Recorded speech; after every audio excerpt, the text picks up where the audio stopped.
Over the 2019 offseason, we've seen two very interesting prospects enter the NBA.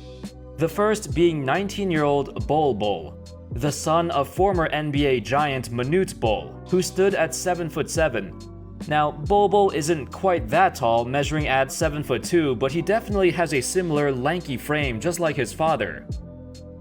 The other prospect is Tacko Fall, a 7'5", 310-pound giant. That's without shoes, by the way. Tacko Fall is much more developed physically, and he's also 4 years older at 23 years old. Both of these players were born in Africa, and despite not even being first-round picks, they've drawn a lot of attention from fans, for a good reason too. In this video, we're gonna take a look at both players and what their potential might be in the NBA. What's their role gonna be? How's it going, folks? My name's Andy, and let's get started. First, let's start with Bol Bol. Over the last few years, you've probably came across his highlights at some point or another. Born in Sudan, Bol and his family would escape to America as refugees. From a young age, he wasn't too fond of playing basketball, to be honest. In an article about his life, it said, his first basketball memory is receiving a toy hoop when he was 5 years old, part of his father's mission to get him to play a sport he had resisted. He said, "At first, I didn't like it because my dad was always pushing me to play." However, over time, he would play basketball more and slowly grew into it, literally and figuratively. Bol was already 6'5" as a 7th grader. College scouts and even NBA scouts were paying very close attention to what he was doing. For such a young kid, he was playing against older students in high school and destroying them. By the time Bol was a senior in high school in 2017, he was ranked as a 5-star athlete from ESPN and from Rivals.com. Overall, he was ranked as the 4th best player in the entire country. However, unlike his father, Bol Bol has a complete game from top to bottom. Even after reaching a height of 7'2", he still possessed those guard-like skills he's always had growing up. As a result, he received a lot of scholarship offers from various elite basketball schools: Kansas, Kentucky, Arizona, UCLA, and Oregon, which he would eventually accept and attend. Immediately, he was put to the test, and he responded. Bol Bol averaged 21 points a game, nearly 10 rebounds, and 3 blocks a game as a freshman at Oregon. 56% from the field and 52% from 3 on top of that. He was making a ton of noise, and it looked like he was living up to the hype.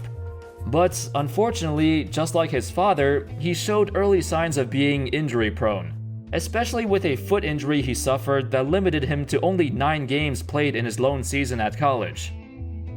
It was widely believed that this foot injury caused his draft stock to plummet. Also because, before that injury, he weighed in at 236 pounds in college. But after a few months of recovery and rehab, at the NBA Draft Combine in June, he weighed in at just 208 pounds. Needless to say, that scared off a lot of NBA teams. I mean, a guy who's 7'2" but only weighs 208 pounds is kinda ridiculous. For comparison, a month before the Draft Combine started, most reporters and analysts believed he was gonna be a first-round pick. Some even thought he would be a lottery pick. But he ended up slipping all the way down to the 44th pick of the draft. I think it was an excellent pick, and on a team like Denver, Bol doesn't have to immediately be good, but his skill set suits perfectly alongside Nikola Jokic. Bol is unlike anything we've ever seen before. He's almost like a 7'2" wing player with his ability to shoot off the dribble and move without the ball. His quickness and ball handling skills are underrated, along with his ability to defend the perimeter and the paint. While he'd have to adjust to NBA offenses, he has the complete package. The only questions are his durability and strength, which he's definitely working on. Ben Parker of NBADraft.net described him as having, quote, arguably the most upside of anyone in this draft aside from Zion Williamson and Ja Morant. In my opinion, at his best, Bol Bol could be a star, maybe a 2nd or 3rd option on a playoff contending team. At the worst, assuming he remains healthy, he could be a good rotation player, high energy, jack-of-all-trades player who could provide value for any team he's on. Now, let's move on to Tacko Fall. Unlike Bol Bol, Tacko is built like a beast. 7'5", 310 pounds, and a 10 feet 3 inch standing reach. So essentially he could touch the rim without even jumping. While Bol Bol is a slim, quick-footed assassin, Tacko is a heavyweight, bruising in the paint type of player. His height and frame alone would make for a great rim protector. But Tacko is also a very smart player with a high basketball IQ. In college at UCF, he showed his ability to read players and make the right decisions. However, he's quite slow-footed. Well, he's very slow-footed, and while his mind is there, his body doesn't react fast enough. That's why his pick-and-roll defense was terrible, as college players would always roast him in the pick-and-roll. As a 4-year college player, Tacko averaged about 10 points, about 8 rebounds a game, over 2 blocks, nothing exceptional. But his standout factor is his height. Just like Bol Bol, Tacko was not very interested in basketball at a young age. In fact, even when Tacko got older, he still wasn't interested. But when he moved from Senegal to the United States and participated in Hakeem Olajuwon's training camp in Houston, it was there where Tacko's interest in basketball slowly started to develop. This was when he was already 16 years old, so he was a very late bloomer. The concerns about Tacko's game are strangely not about his durability. He's had some nagging injuries in college, but nothing too serious, no major foot or knee injuries or anything like that, although he did have a mild knee sprain before preseason. The concerns were, well, was Tacko even interested in playing basketball? And if he were to play in the NBA, would he be able to make that commitment and play basketball full-time? In an article from Vice, it described Tacko as being a, quote, giant nerd in college. Like maybe to the point where he ditched basketball for a chemistry or engineering job. Tacko was extremely dedicated to his academics, maybe a little too much according to NBA scouts. They weren't sure if his focus was gonna be 100% on basketball. As a result of this, along with his older age and raw skill set, Tacko went undrafted. Fortunately for him, the Celtics had a lot of interest. After losing Aaron Baines and Al Horford over the summer, they needed another big man. With not many options available, they decided to bring in Tacko for workouts, and he impressed everybody. When preseason started, before even playing his first game, Tacko was the most exciting guy in town. Everybody, the fans, the media, they wanted to see him step onto the court and play. And so he did, to a roaring crowd. This kid, And that kid. and this kid,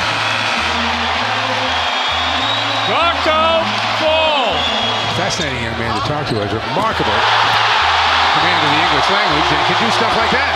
Yeah, well, Waters did what you want him to do, get to the rim.